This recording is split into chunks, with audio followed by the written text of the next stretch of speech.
은혜로운 찬양 감사합니다. 이 부활주의를 맞았습니다. 이 크리스마스가 되면 축송탄 이렇게 인사하지 않고 영어를 전혀 모르는 분들도 메리 크리스마스 그렇게 인사하죠.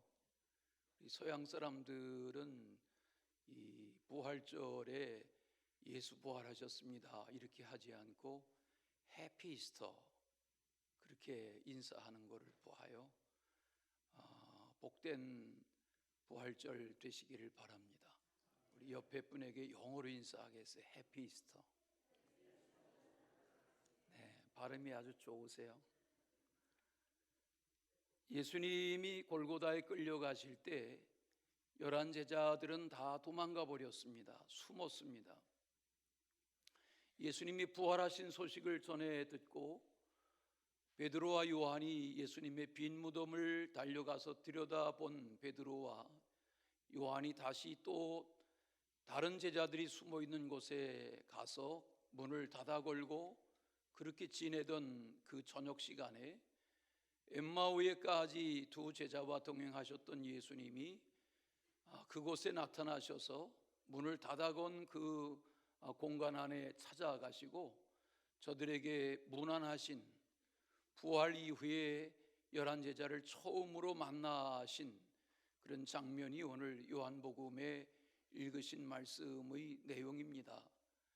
부활하신 예수님이 제자들을 만나서 무슨 말씀하셨는가? 오늘 이 시간에 그 말씀 다시 묵상하는 가운데 우리가 해마다 절기로 맞이하는 이 부활의 주일이 나에게 무슨 의미가 있는가? 예수님의 부활은 나의 신앙생활과 어떤 상관관계가 있는가? 그런 은혜를 깨닫는 아침 되시기를 바랍니다. 요한복음 9장에 보면 예수님께서 태어날 때부터 앞을 보지 못하던 사람을 만나서 땅에다가 침을 뱉고 흙을 이겨서 진흙을 그의 눈에 발라주고 실로암 못에 가서 씻으라 이렇게 말씀하셨는데 그 눈이 떠서 보게 된 장면이 나옵니다. 그때 바리새인들이 이 사실을 알고 안식일에 왜 이런 일을 하는가 하고 시비가 생겼습니다. 세상을 보게 된 장본인에게 누가 너의 눈을 뜨게 했느냐 물으니까 그는 선지자다 이렇게 대답합니다. 이 눈을 뜨게 된 부모를 만나서 내 아들의 눈을 뜨게 한 자가 누구냐 물으니까 그 부모가 대답하기를 내 아들이 어린아이가 아니고 성인인데 본인에게 물어봐라 이렇게 대답합니다. 그 이유가 뭐냐면 요한복음 9장을 읽다 보면 22절에 왜 이렇게 대답을 조심스럽게 하나? 예수님이 고쳐주셨다라고 말하지 않고 왜 이렇게 조심스럽게 말하나 하는 이유에 대하여 요한복음 9장 22절에 보면 그 부모가 이렇게 말한 것은 이미 유대인들이 누구든지 예수를 그리스도라 시인하는 자는 출교하기로 결의하였으므로 그들을 무서워하였기 때문이다 그랬습니다. 오늘 본문 19절에 보면 두려운 마음 때문에 문을 닫아 걸고 11 제자가 숨어 있었다 그랬습니다. 그 두려움이라는 것이 예수님을 잡아 죽인 저들, 특별히 산헤드린 의원들은 백성들을 정치하면서 출교시킬 권한을 가졌습니다. 유대교 사회에서 출교당한다는 것은 공민권을 박탈당하는 삶에 주어진 주권들을 다 빼앗기는 그런 두려운 일이었습니다. 그 두려움이 오늘 이 제자들에게 있었던 거죠. 그래서 한 공간에 숨어서 문을 닫아갈고 있었는데 거기에 하나님의 아들 부활하신 예수님이 나타나셔서 몇 말씀을 하신 것입니다.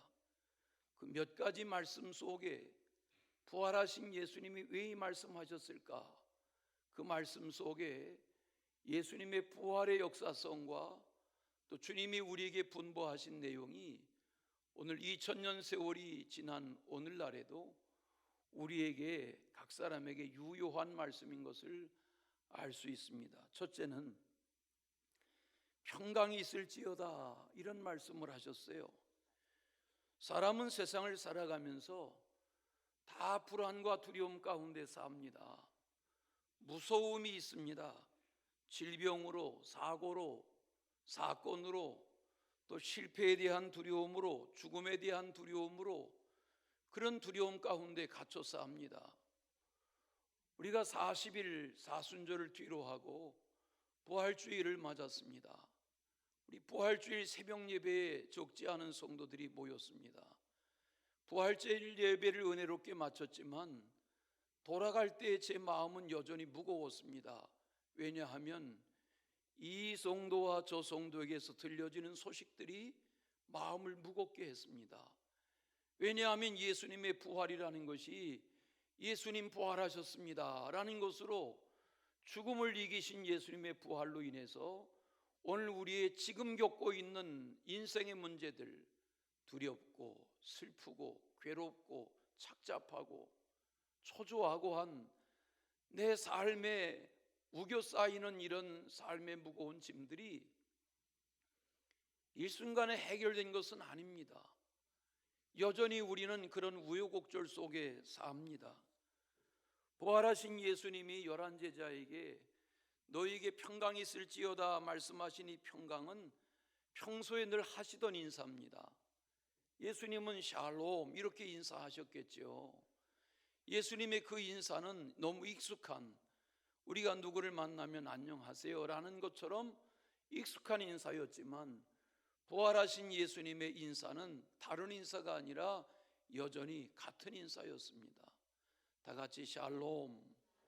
샬롬이라는 말은 그냥 그렇게 입에 담는 인사가 아니라 우리의 영과 혼과 육과 사회의 모든 삶의 여건 속에서, 이 우겨 쌓이고 부딪히는 삶의 여건 속에서 하나님과 나와 이 사이에, 또 나와 주변 사람과 이 사이에, 나와 세상 자연사 속에서의 모든 관계 속에서 누리게 하시기를 원하시는 하나님의 완전한 평화, 완전한 평강, 이것을 인사하는 유대인의 인사가 샬롬이라는 인사입니다.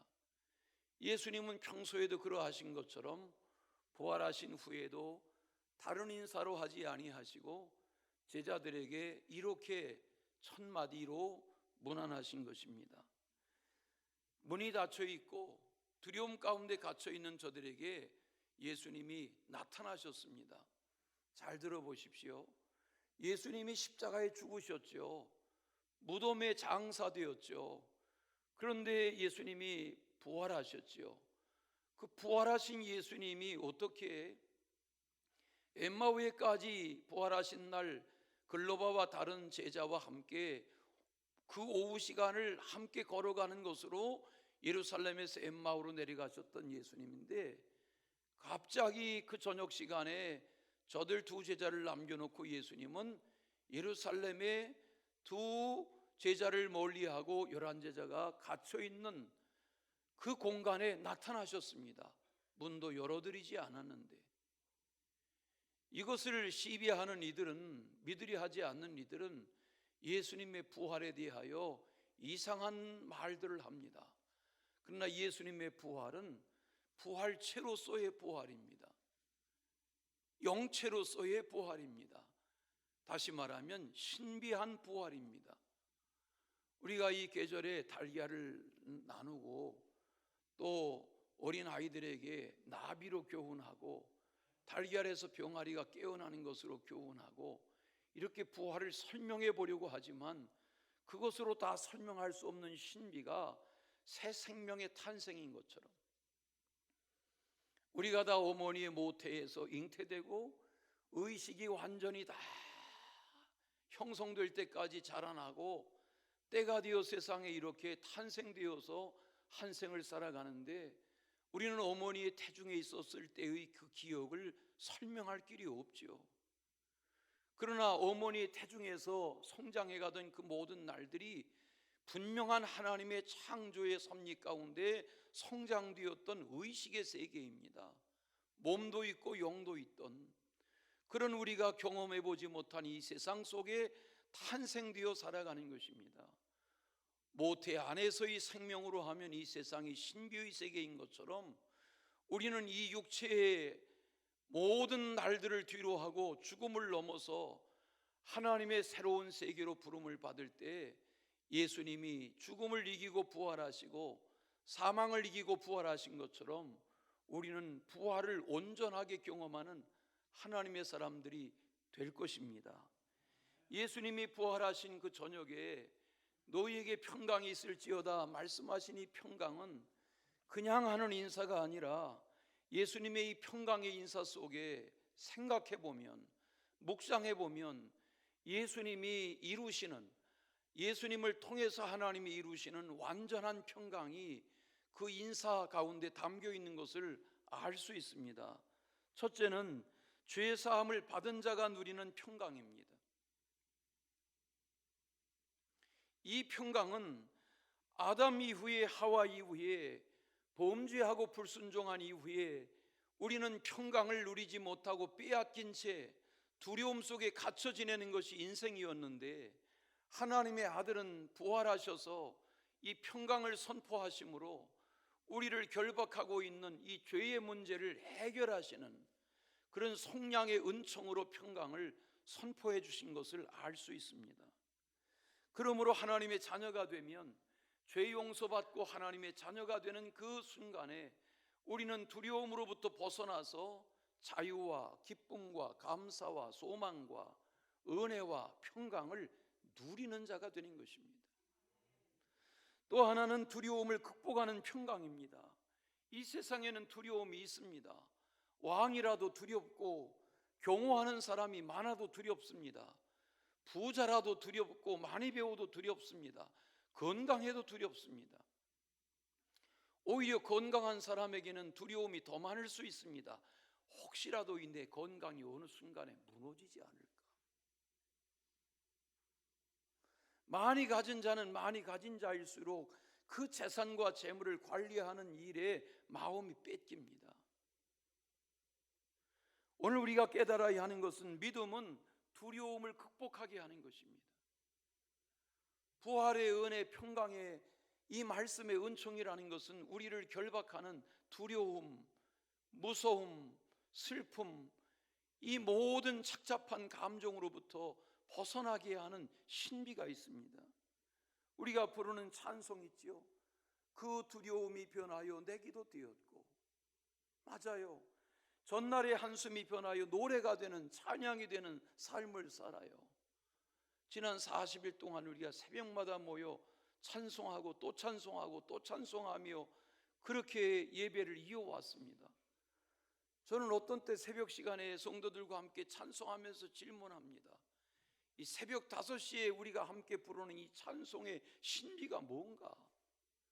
다 고단하게 잠자는 시간에 1시간 전, 1시간 반 전에 일어나서 멀리라도 달려와서 새벽 5시에 고요를 깨우며 우리가 이 부르는 찬송의 의미가 뭔가 질문할 때가 있습니다.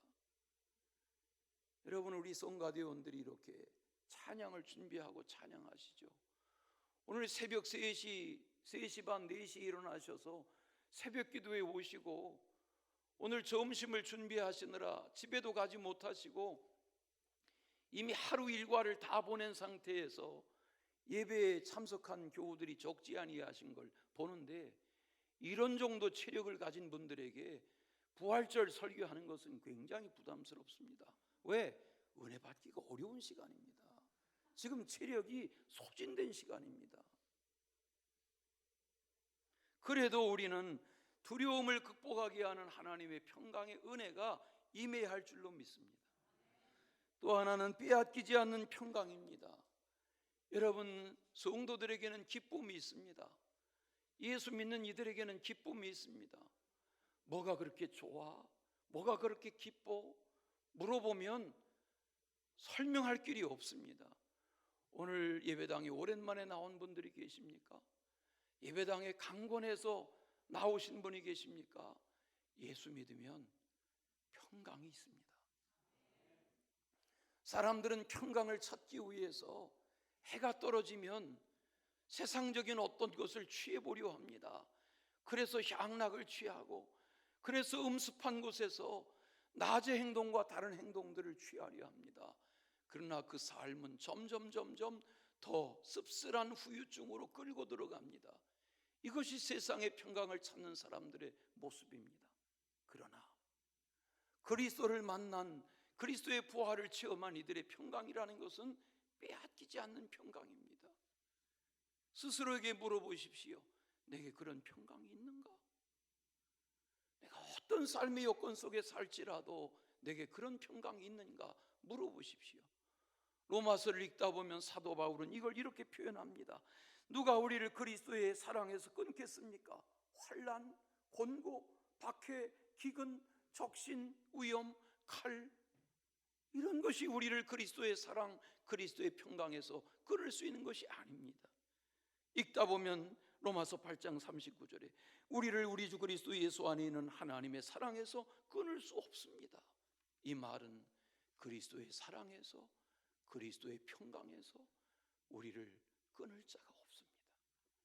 이것은 성도가 누리는 평강입니다.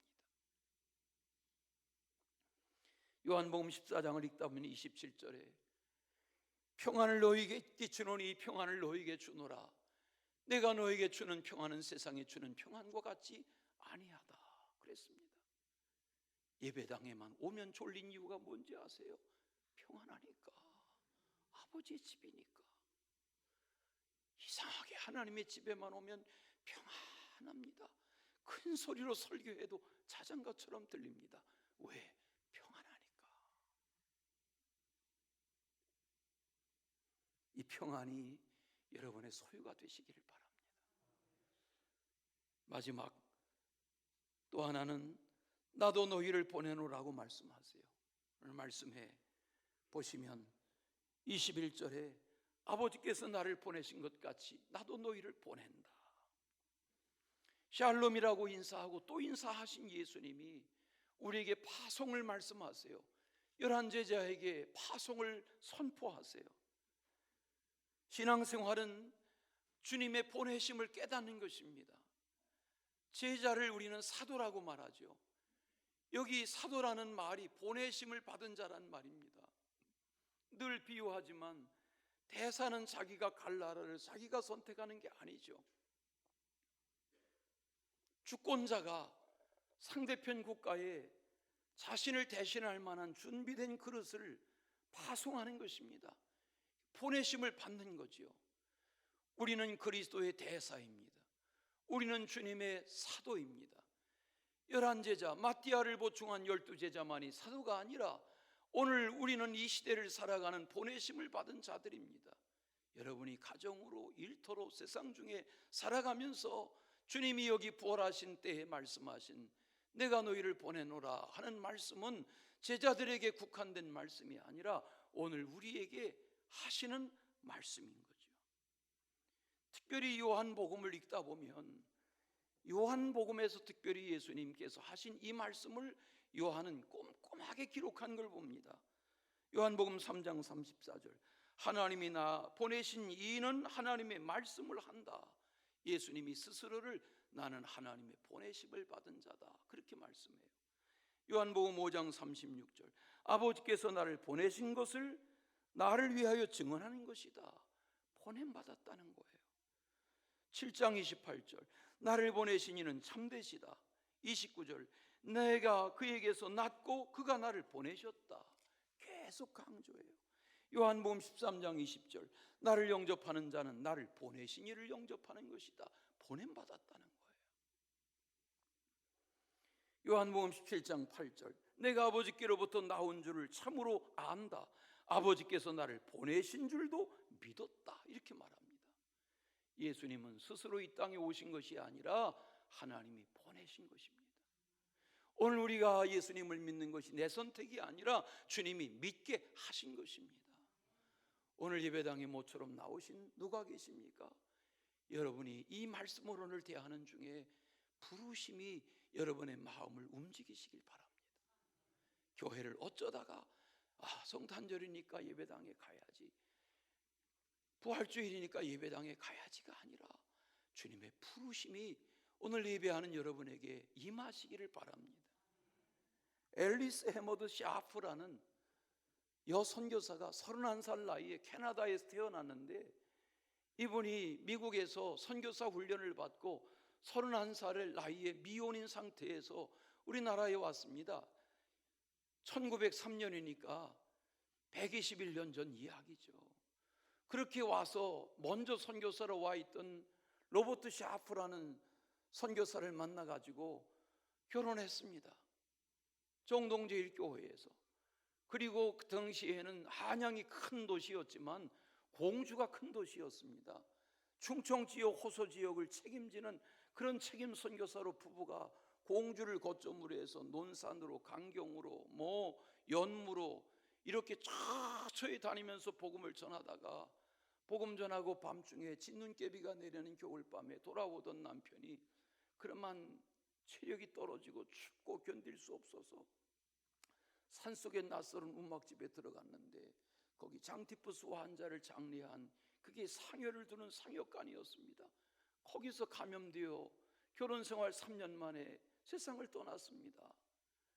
그런 슬픔을 뒤로하고 공주의 뒷산에 남편을 장례하고, 아내가 오롯이 다 부부가 하던 선교의 사명을 이어가지고 여성의 몸으로 이곳저곳을 찾아다니면서 이 조선의 딸들을 찾아가지고 배울 기회를 갖지 못하고 지내는 그런 젊은 10대의 소녀들을 발굴해서 저들을 불러 모으고 영어를 가르치고 서양사를 가르치고 과학을 가르치고 천체학을 가르치고 성경을 가르치고 이렇게 하면서 키워내기 시작했습니다. 그 중에 하나가 여러분이 아시는 유관순입니다. 복음을 전한다는 것, 부활의 복음을 전한다는 것은 이념이 아니고 상념이 아닙니다. 삶의 질을 바꾸는 것입니다. 그렇게 해서 유관순이나 이순애 같은 독립운동가가 탄생했습니다. 인덕대학의 설립자인 박인덕이 앨리스를 만나서 인물이 됐습니다. 중앙대학교 설립자인 이명신도 앨리스 샤프를 통해서 시대적인 인물이 됐습니다. 한국 최초의 여성 경찰서장을 지낸 노마리아도 마찬가지입니다. 한국 최초의 여성 목사인 전밀라도 그를 통해서입니다. 한국 간호학교의 설립자인 박한나도 낯설은 푸른 눈에 여선교사 한 사람을 통해서 시대적인 인물이 됐습니다. 주님을 만나면, 복음을 만나면, 은혜의 사람을 만나면, 부활의 복음을 깨달으면 운명은 바뀌고 삶은 달라지는 것입니다. 우리 교회에도 공주 영명학교 출신들이 있습니다.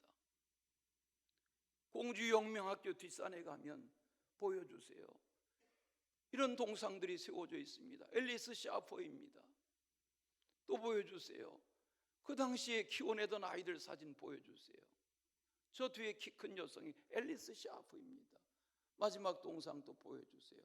지금 공주 영명학교, 영명중고등학교 뒷산에 가면 저기 노을을 쓰고 얼굴을 가린 조선 여성, 남편 일찍 죽었지만 남편의 사명을 이어서 감당해 가던 앨리스 샤표의 청동 동상이 동산에 우리의 발걸음을 멈추게 합니다.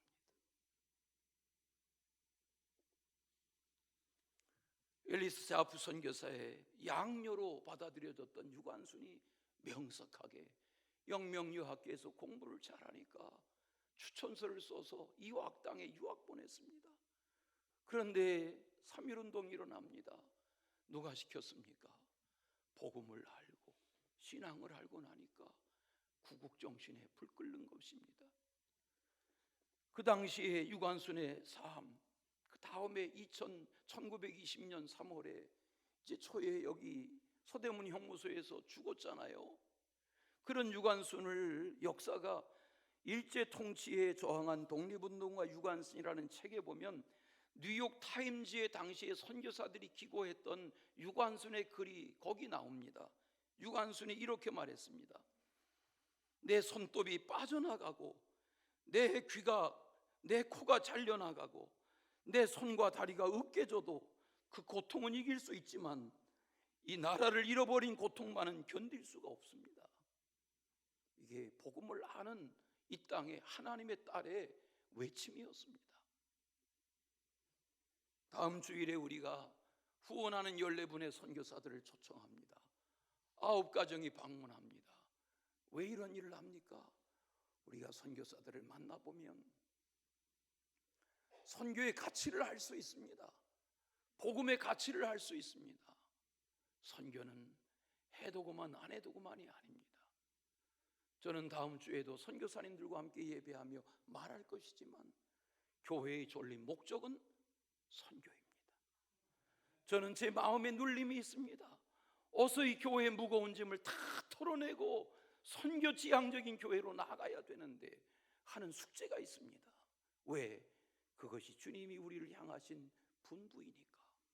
너희는 가서 모든 족속으로 제자를 삼아 아버지와 아들과 성령의 이름으로 세례를 주고 내가 너에게 분부한 모든 것을 가르쳐 지키게 하라가 무엇입니까? 그냥 외우는 성경 귀절이 아니라 이것이 사명이니까. 이것이 영원히 주님 오실 날까지 교회 존립의 목적이니까. 우리는 그냥 벌어서 내 식구 먹여 살리며 잘 먹고 잘 살고 누리다가 사는 것이 끝이 아니라 사명을 다하는 삶으로, 그런 교회로 자리매김해야 할 줄로 믿습니다. 마지막은 성령을 받고 서로의 죄를 용서하라고 말합니다. 우리가 아는 대로 11제자에게 주님이 성령을 말씀하세요. 성경 해석자들은 말합니다. 아니, 성령의 강림은 사도행전 1장 2장을 읽다 보면 예수님 승천하신 후에 열흘 후에 임하신 것이 성령의 강림인데 라고 질문합니다. 그러나 우리는 부활하신 예수님이 그 밤에 제자들을 만나서 성령 받아야 된다 하신 말씀은 이것은 주님이 저들에게 분부하신 사명인 거죠. 너희들 이렇게 문 닫아 걸고 두려움에 갇혀 있을 시간이 아니다. 너희에게 성령이 임해야 한다. 너희에게 성령이 임할 것이다 라는 말씀이죠. 예수님의 부활을 부정하고 예수님의 복음 전파를 부정하던 사울이 다메섹에서 변화됩니다. 그리고 3일 만에 눈이 벗겨집니다. 그리고 그날로 나가서 다메섹 도성에 예수의 부활을 전합니다. 그리고 그런 시작으로 13편의 편지가 성경에 남도록 삶을 살았던 사도 바울은 목배임을 당하여 순교합니다. 왜입니까? 부활은 이야기가 아니라 실제입니다. 사실입니다. 이 부활의 담대한 신앙을 가지고 부활을 증거하는 하나님의 사람들이 되시기를 축원합니다. 성령의 충만함을 받은 교회, 40일 새벽 기도가 끝났다, 그게 아니라 사실은 이제 시작이죠. 40일을 시작으로 해서 예수님의 부활을 시작으로 해서 예수님의 부활 후에 이 땅에 계시던 날들을 시작으로 해서 예수님이 말씀하신 성령 강림의 약속을 시작으로 해서 우리는 그렇게 한 해를 살고 또 한 해를 사는 거죠. 여러분, 이 땅에 계신 동안에 몇 번의 부활절 설교를 더 들으실 것입니까? 중요한 것은 우리가 이 땅에 몇 년 남아있느냐가 아니라 부활의 증인으로 살아야 할 것입니다. 사랑의 아버지 하나님, 주님의 은혜를 감사합니다. 부활의 날을 맞았고 예배합니다. 이 땅의 처처의 예배자들이 예배하고 있습니다. 우리가 이 시간 어른아이 함께 모여 주님을 경배하며 부활의 증인되어 살기를 결단합니다. 주님 영광을 받으시며 각 사람의 마음을 새롭게 하시고 오늘 처음 말씀을 들으니라도 주의 부르심과 사명 앞에 응답하도록 성령께서 마음을 만져주시옵소서. 예수 그리스도 이름으로 기도하옵나이다. 아멘.